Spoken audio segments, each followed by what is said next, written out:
ये इंद्र हमारा क्या करता है बाबा, जिसके लिए आप उनकी पूजा करते हैं? मैंने तो सुना है कि वो एक विलासी देवता है जो केवल राग रंग में गिरा हुआ मौज मजा करता रहता है। ये बादलों का राजा इंद्र क्रोध में आ गया। ये वृंदावन, ये मरुभूमि होकर जल की एक एक बूंद को तरसेगा। जो ऐसा निर्दयी है उसे भगवान कैसे कहते हैं? भगवान तो उन्हें कहते हैं जो अपने भक्तों की भूल क्षमा करने वाले हों और जो दयालु हों। मुझे तो ये इंद्र भगवान नहीं लगता। मेरी मानो तो पूजा ही करनी है तो सच्चे भगवान की करो, जिनकी दृष्टि में पापी या महात्मा सभी एक समान है। ऐसी कुबुद्धि उन्हें किसने दी? जी नंद गोप का पुत्र है कृष्ण। उसी के कहने से उन्होंने आपकी पूजा त्याग गाय और गोवर्धन पर्वत की पूजा शुरू की। कृष्ण सावर्तक, वृंदावन के हीर ग्वालों ने देवे देवेश्वर इंद्र की अवहेलना की है। उन सबको ऐसी शिक्षा दो कि मृत्यु लोक में फिर कोई और ऐसी धृष्टता करने का साहस भी न कर सके।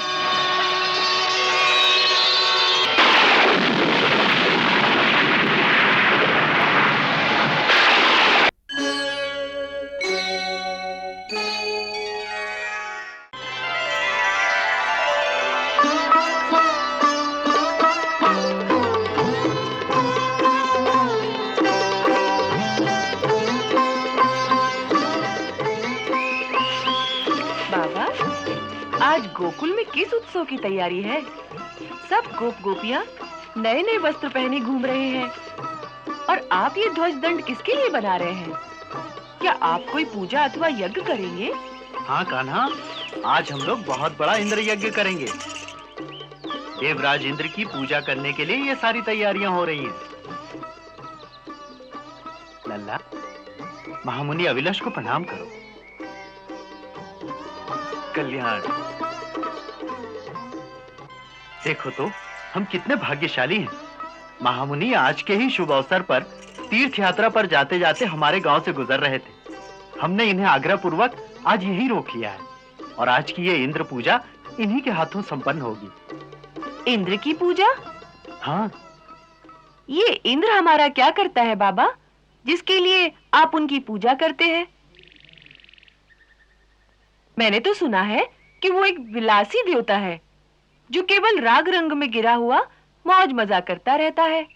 नहीं नहीं कान्हा, देवताओं के लिए ऐसा नहीं कहते। देवता नाराज हो जाते हैं। और फिर भगवान इंद्र तो देवताओं के राजा हैं। वो मेघों के भी स्वामी हैं।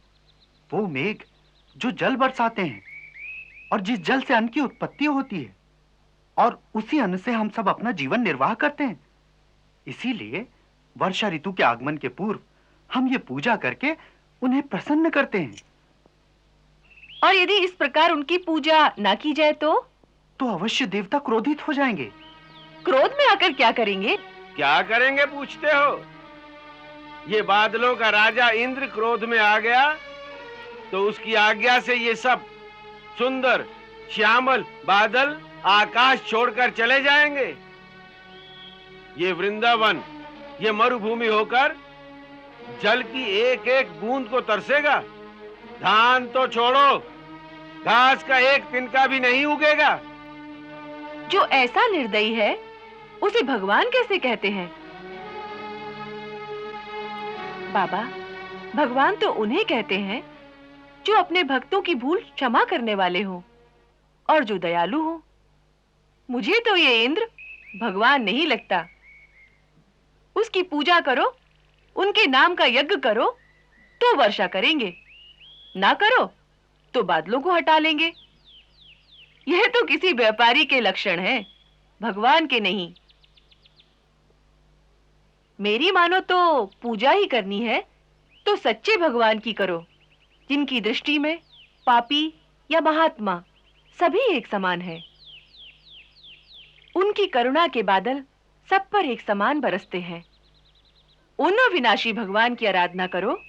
ये सारी बातें ठीक है लल्ला, परंतु यदि भगवान इंद्र को क्रोध आ गया तो उनके वज्र के एक प्रहार से ही हम सबकी मृत्यु हो सकती है। ये मिथ्या भय है बाबा, याद नहीं?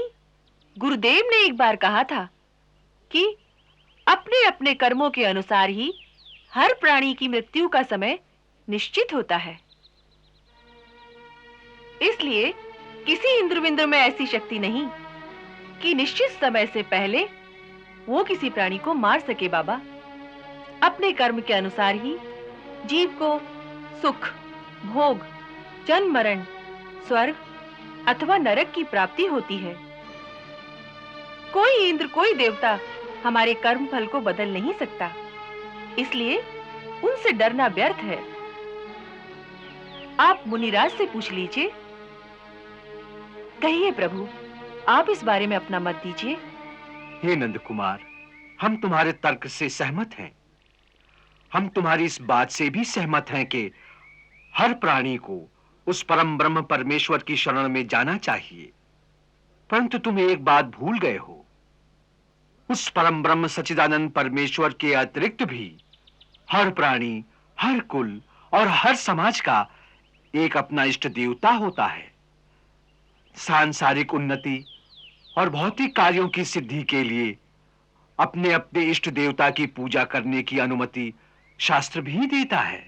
आप ठीक कहते हैं मुनिराज, परंतु इष्ट देव किसे माना जाए, इस प्रश्न का उत्तर दीजिए। इष्ट देवता के बारे में शास्त्र का ऐसा मत है कि जिसके द्वारा मनुष्य के सांसारिक कार्य सिद्ध होते हैं और उसकी जीविका आसानी से चलती है, वही उसका इष्ट देवता होता है।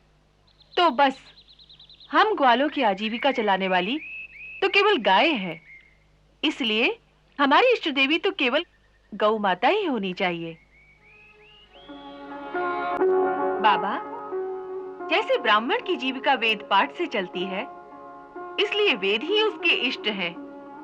इसी प्रकार क्षत्रिय की जीविका देश रक्षण और पृथ्वी पालन से चलती है, इसलिए उसका इष्ट देवता उसका देश है। वैश्य की जीविका उसका व्यापार है, सो उसकी इष्ट देवी लक्ष्मी देवी है। उसी प्रकार हम गोपालों की एकमात्र जीविका गोपालन ही है। अतः वास्तव में गौ माता ही हमारी इष्ट देवी है और हमारी गायों का भरण पोषण जो अपनी घास, अपने जल अथवा अपने फलों के द्वारा करते हैं, वही गिरिराज गोवर्धन हमारे इष्ट देव हैं। वो हमारी गायों की सदा वृद्धि करते हैं, इसीलिए ही उनका नाम गोवर्धन है। इसलिए आज से अगर हमें इष्ट देव की ही पूजा करनी है, तो हमें इंद्र यज्ञ को छोड़कर गिरि यज्ञ और गौ यज्ञ आरंभ करना चाहिए। इसी से हम सबके मनोरथ सफल होंगे। बाबा, कहते हैं कि हमारी गैया कामधेनु सुरभि माता की संतान है, जिनके अंगों में समस्त देवताओं का और उनके चरणों में समस्त तीर्थों का वास है। उन्हीं गौ माता का भरण पोषण करने वाले गिरिराज गोवर्धन वो स्वयं शालिग्राम स्वरूप ही हैं।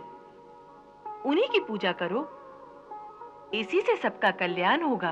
आहा, हे नंद कुमार, आज तुमने हमारी आंखों से कितने ही पर्दे हटा दिए। तुम सत्य कहते हो व्रजराज कुमार। हमारे पूज्य गुरुदेव ने भी अपनी अंतिम समाधि से पहले हमें यही रहस्य बताया था। गिरिराज गोवर्धन श्री हरि के वक्ष से प्रकट होने वाले स्वयं शालिग्राम स्वरूप ही हैं। इसीलिए उनकी प्रदक्षिणा करने के विचार से आज हम यहां आए थे। नंदराय जी, आपके चिरंजीवी ने भी वही रहस्य बताया है। आपका पुत्र अवश्य ही कोई पूर्व जन्म का सिद्ध पुरुष है, अन्यथा इस छोटी सी आयु में इतना शास्त्र ज्ञान होना संभव नहीं। हे तेजस्वी आत्मा, हम तुम्हें प्रणाम करते हैं। आप गुरु आसन पर बैठे हैं, इसलिए हमें आपको प्रणाम करना चाहिए, आपको नहीं। नंदराय जी, अब और विचार नहीं करना चाहिए। गिरिराज गोवर्धन के चरणों में एक सुंदर पूजा स्थान तैयार कराइए। ये पूजा सामग्री और नैवेद्य आदि उसी स्थान पर ले चलिए, वहीं गोवर्धन की पूजा की जाएगी। जो आज्ञा प्रभु। चलो भाई, सब गोवर्धन पर्वत चले। चलो।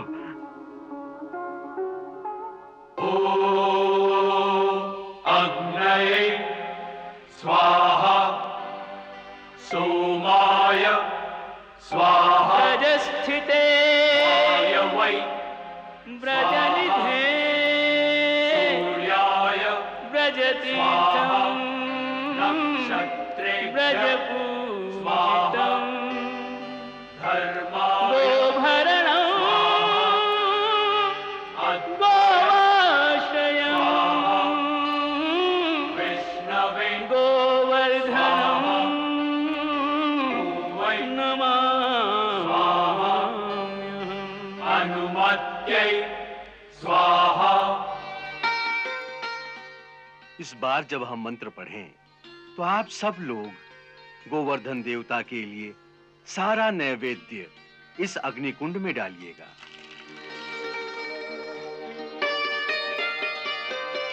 ओम अग्नेनाग्नमयंत देवास्थानि धर्माणि प्रथमन्यासन देहनाकम्य मानः संचत यत्र पूर्वे साध्या सन्ति देवा।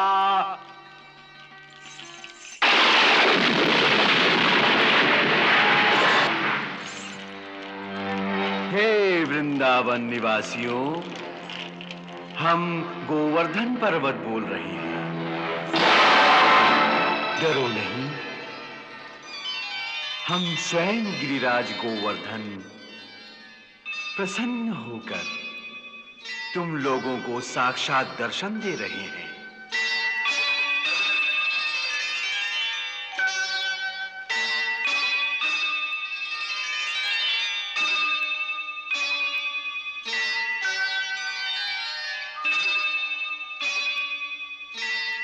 अरे ललिता, देख कैसा चमत्कार है। कौन सा चमत्कार? तनिक ध्यान से देख, ये गोवर्धन देवता का मुखड़ा अपने कन्हैया जैसा नहीं लगता?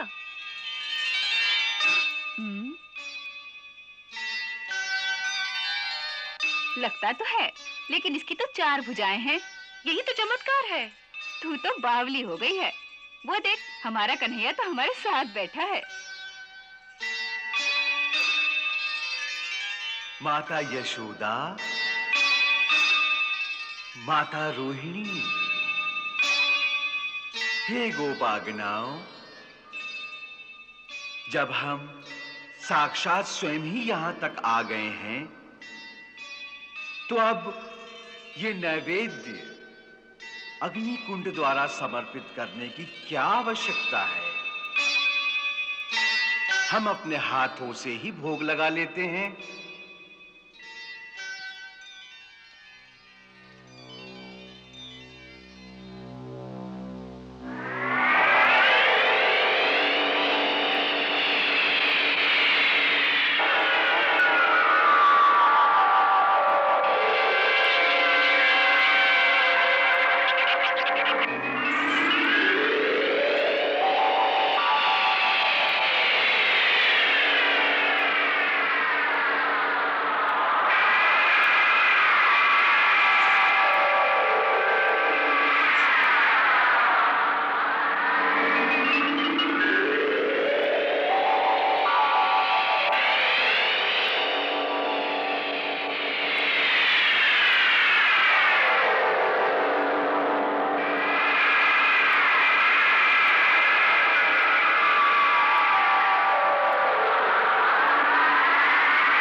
हे मुनिराज,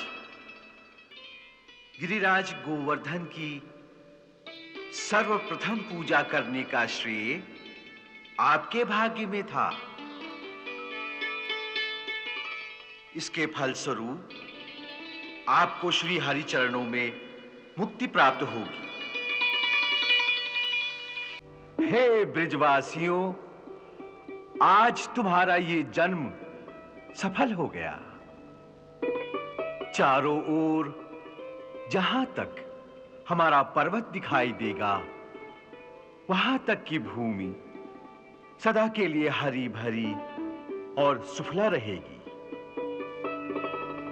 हमारी संपदा सबके लिए है। यही हम पर्वतों का आदर्श है और यही हमारा संदेश भी है।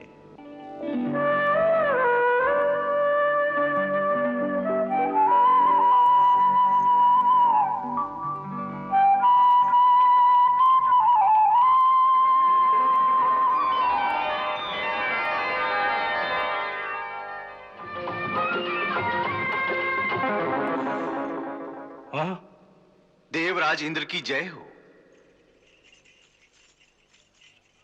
कहो, इस समय अकस्मात आने का कारण? क्षमा करें देवेंद्र, परंतु आप तक एक सूचना पहुंचाना अति आवश्यक था। सूचना?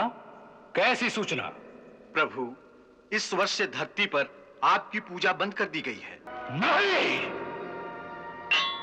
ऐसी कुबुद्धि उन्हें किसने दी? जी नंद गोप का पुत्र है कृष्ण। उसी के कहने से उन्होंने आपकी पूजा त्याग गाय और गोवर्धन पर्वत की पूजा शुरू की। कृष्ण? जी हां, अभी तो बालक ही है। तुम्हारे कहने का अर्थ यही है कि अब वो देवताओं को छोड़कर पत्थरों और पहाड़ों की पूजा करेंगे। जी स्वामी, ऐसा ही निश्चय उन्होंने किया है। इसके लिए उन्हें भयानक दंड भुगतना पड़ेगा। तुम प्रलय करने वाले मेघों के नायक संवर्तक मेघ को तत्काल मेरे सामने उपस्थित करो। जो आज्ञा। देखो तो, एक साधारण मानवीय बालक के कहने पर उन्होंने देवताओं के राजा का भी तिरस्कार कर दिया। परंतु स्वामी, आपने तो कहा था कि कृष्ण के रूप में स्वयं भगवान ने जन्म लिया है। जब गर्भ में पधारे थे, तब गर्भ स्तुति के लिए आप भी तो ब्रह्मा जी और श्री नारद के साथ मृत्युलोक में गए थे। आपको याद है ना? हाँ हाँ, हमें सब याद है शची, हमें सब याद है। परंतु हो सकता है कि हमने उस समय उन्हें पहचानने में भूल की हो, अथवा ये बालक जो कृष्ण कहलाता है ये कोई और है। क्योंकि यदि ये भगवान है तो इस प्रकार देवताओं का निरादर कभी नहीं कर सकता। और फिर राजा तो राजा होता है। स्वयं भगवान को भी स्वर्ग के राजा का आदर ही करना चाहिए। देवराज इंद्र को सेवक का प्रणाम।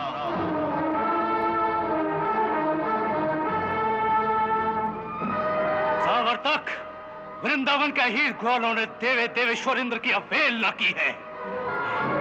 उन सबको ऐसी शिक्षा दो कि मृत्युलोक में फिर कोई और ऐसी धृष्टता करने का साहस भी न कर सके। तुम्हारे वो मेघ जो प्रलय के समय भयंकर वर्षा और तूफान के द्वारा सारी पृथ्वी और उसके जीवों का नाश कर देते हैं, आज प्रलय के उन्हीं बादलों को लेकर तुम सारे गोकुल का सर्वनाश कर दो। जिस धन संपत्ति पे उन्हें घमंड है, उन सब का समूल नाश कर दो। मैं भी अपने अरावत पर तुम्हारे पीछे तुम्हारी मदद के लिए आता हूँ। जाओ। जो आज्ञा महाराज। गोवर्धन पर्वत में एक महान देवता का वास है, ये बात आज तक किसी ने नहीं बताई। और तो और स्वयं गुरुदेव ने भी ये बात नहीं बताई। परंतु कृष्ण ने जैसे उसे प्रत्यक्ष देख लिया हो।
आ गया है।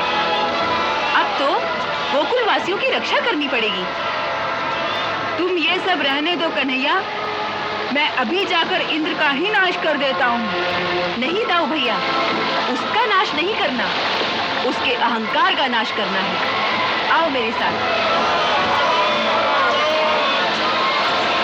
बाबा, आप सभी मेरे साथ चलिए, जल्दी आइए।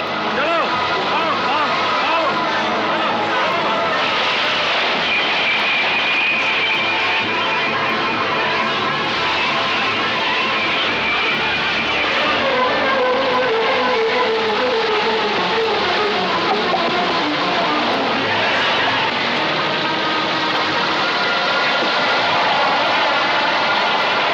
हे गोवर्धन देवता, हमने आपकी पूजा की थी, इसलिए वो अभिमानी इंद्र हम पर कुपित हो गया है।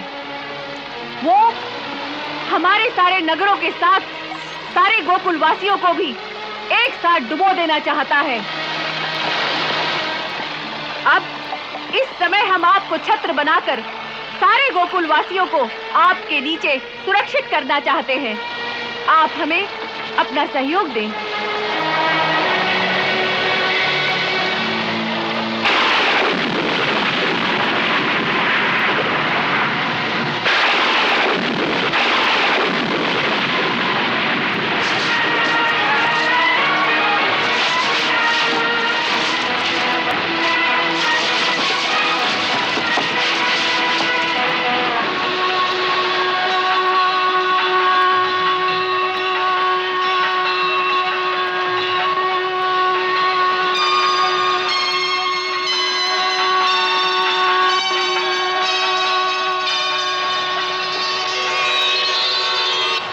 चलो चलो चलो चलो।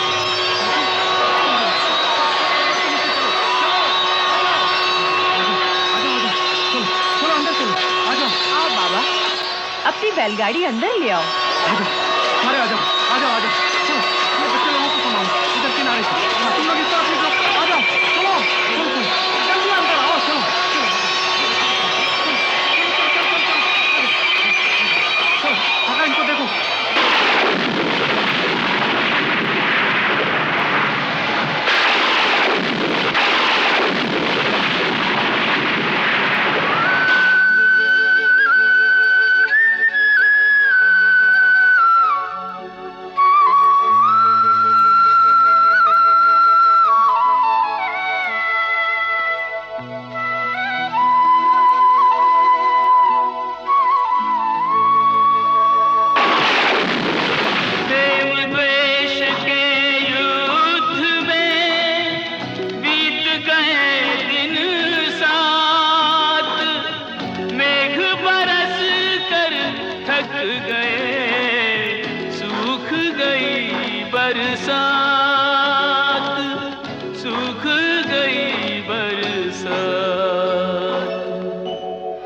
स्वामी, मेरे भयंकर मेघों ने अपने जल की अंतिम बूंद भी बरसा दी।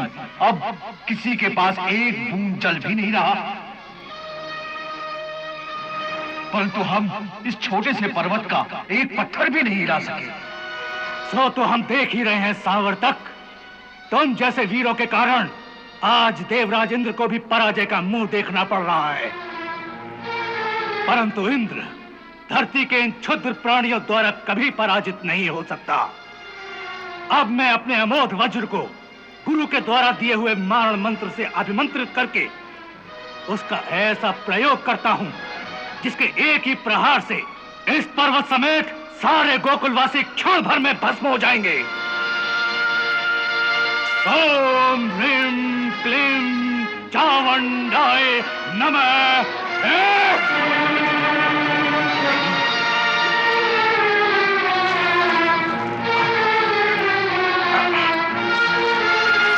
ओम ह्रीं क्लीं चावंडाय नमः।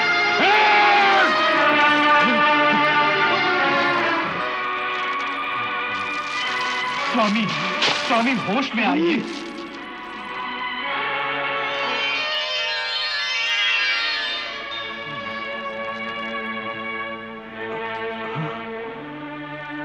हे देवराज इंद्र, आज तुम्हारा सामना उससे है जो परम शक्तिशाली है।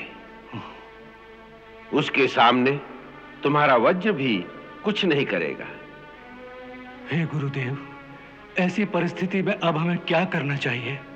यही बताने मैं तुम्हारे पास आया हूं कि ऐसी अवस्था में जहां शक्ति काम नहीं आती, वहां केवल भक्ति ही काम आती है।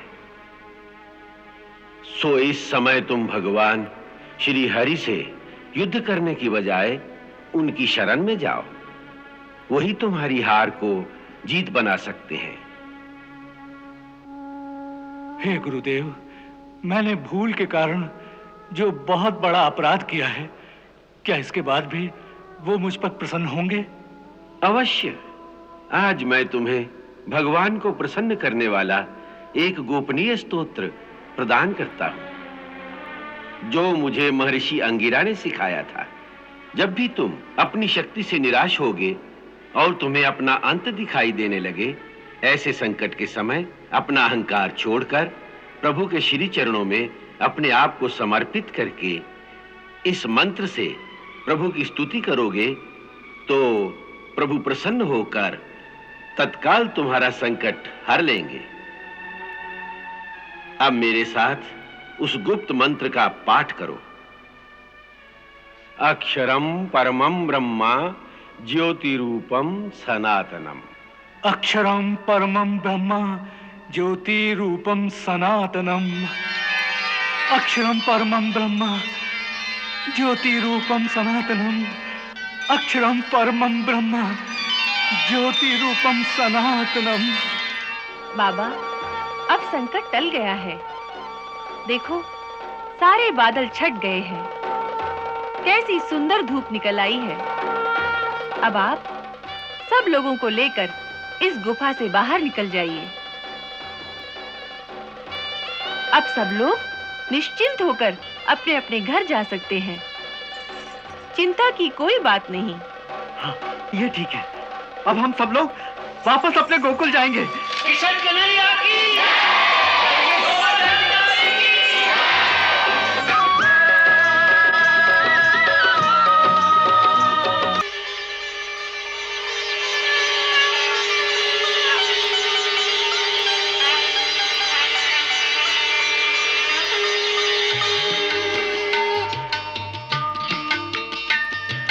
हे प्रभु, त्राहिमाम, त्राहिमाम, त्राहिमाम, त्राहिमाम, त्राहिमाम, त्राहिमाम, त्राहिमाम, त्राहिमाम, त्राहिमाम, त्राहिमाम। रक्षा करो प्रभु, रक्षा करो।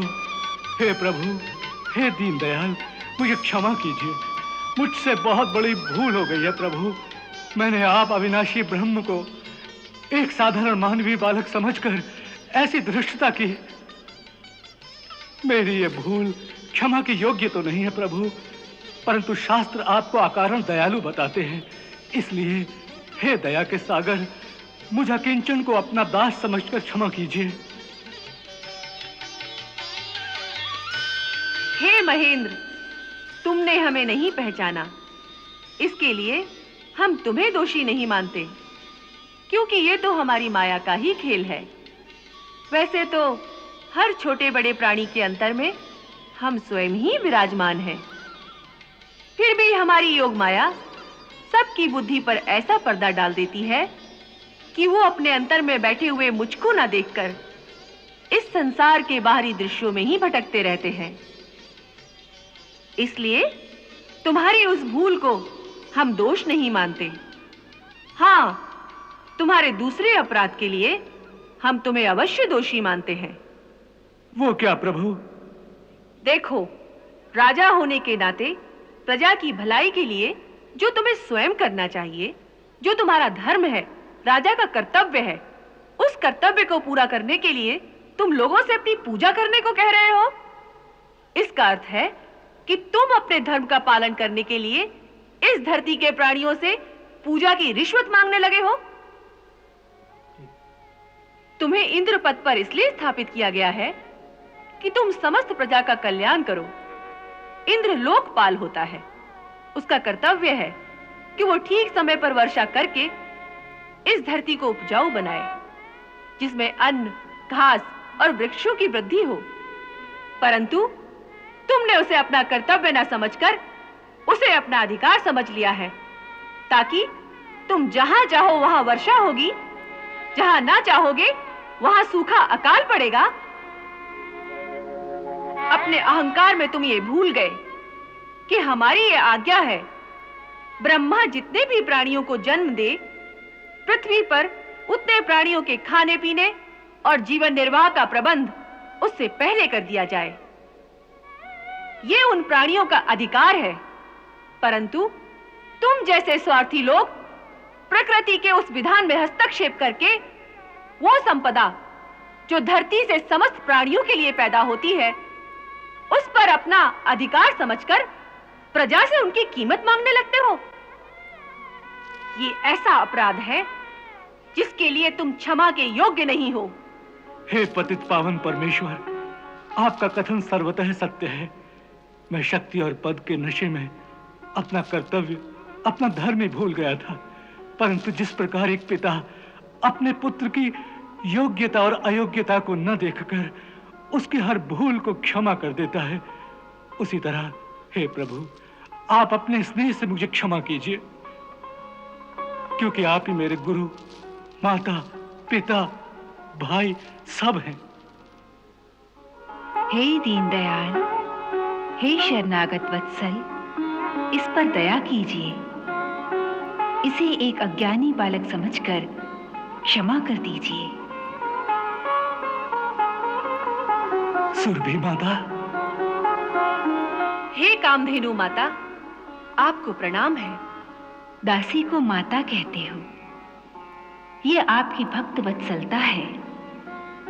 फिर भी यदि माता का स्थान दिया है, तो माता का कहना मानकर महेंद्र को क्षमा कर दो। इनको आपकी माया ने ही भ्रमित किया है। जो आज्ञा। हे देवराज, सुरभि माता की कृपा से आप अपराध मुक्त हो गए हैं। आप धन्य हैं प्रभु, आप धन्य हैं। तुम्हारा कल्याण हो। हे गोवर्धनधारी, हे मायापति, आपके इन श्री चरणों में एक और प्रार्थना है। यदि आज्ञा हो तो निवेदन करूं। कहो, क्या इच्छा है? प्रभु, पृथ्वी पर कुंती देवी के गर्भ से उत्पन्न हुआ मेरा एक पुत्र है, उसका नाम है अर्जुन। आप उसे अपनी सेवा में स्वीकार कीजिए प्रभु, वो सदा आपकी आज्ञा में रहेगा। पुत्र पिता का प्रतिनिधि होता है, इसलिए मैं समझूंगा कि आपने मेरी ही सेवा स्वीकार की है प्रभु। अर्जुन की रक्षा का उत्तरदायित्व मैं आप ही को सौंपता हूं। देवराज, हम ये जानते हैं कि भरत के वंश में अर्जुन ने तुम्हारे अंश से अवतार लिया है, इसलिए तुम निश्चिंत रहो। हम वचन देते हैं कि पृथ्वी पर जब तक हम रहेंगे, अर्जुन को युद्ध में कोई भी हरा ना सकेगा। अब तुम निश्चिंत होकर अपने लोक को प्रसन्नता पूर्वक लौट जाओ।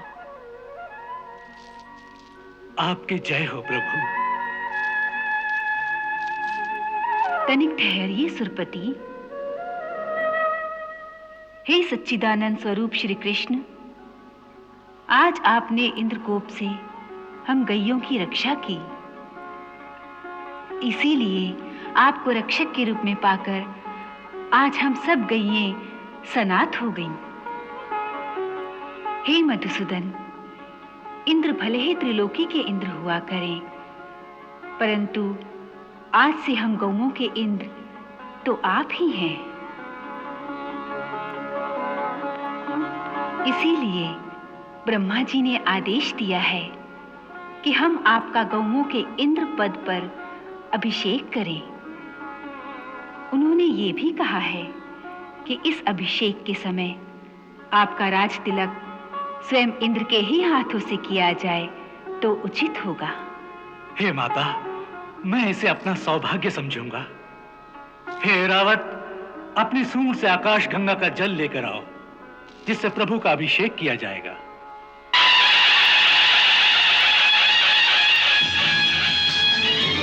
शांते नमः उक्तिं विधेमा। ओम स्वस्ति न इंद्रो वृद्धश्रवाः, स्वस्ति न पूषा विश्ववेदाः, स्वस्ति नस्तारक्षो अरिष्टनेमिः, स्वस्ति नो बृहस्पतिर्दधातु। ओम द्यौः शान्तिरन्तरिक्षगुं शान्तिः, पृथिवी शान्तिरापः शान्तिरोषधयः शान्तिः। भगवान, आज से आपका नया नाम गोविंद हुआ। जय गोविंद, जय गोविंद। गोविंदम परमानंदम द्विजचंदम नमाम्यहम्। गोविंदं परमानंदं द्विजचंदं नमाम्यहम्। गोपालकं गोसेवकं, गोपालकं गोसेवकं गोरक्षकं नमाम्यहम्। गोविंदं परमानंदं द्विजचंदं नमाम्यहम्। पुरुषोत्तम गुणधाम विधाता, तुम जाना गौवन को माता। करुणाकरं लीलाधरं, करुणाकरं लीलाधरं लक्ष्मीपरं नमाम्यहम्। गोविंदं